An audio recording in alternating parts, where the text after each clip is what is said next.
Halos araw-araw, umaga hanggang gabi ay talagang maraming nagtatanong 'no. Sabi ay puro sigarilyo at inumin na lang yung, kailangan ng mga tao. May nagsasabi nga sa akin na, "Ay, bakit hindi ka nagtitinda noon? Sayang yung binabayad mo sa ano, sa permit mo, sa BIR at sa, mayor's permit." Ayan po, yan kaya ako 'no ang pinakamalaki na tubo. Marami ang nag-e-encourage sa akin na, "Ay, hindi mo naman ipapaalam dun sa mga kasamahan mo.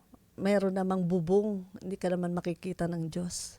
Sabi ko ay kahit ano pa, nang sabihin niyo sa akin, hinding-hindi ako matutokso na magtinda niyan. Kahit sabihin niyo pa na gaano kalaki dahil nga walang nalilingid sa Diyos. Itago man natin ay walang nalilingid sa ating Panginoon. Alam niya lahat yung mga ginagawa natin.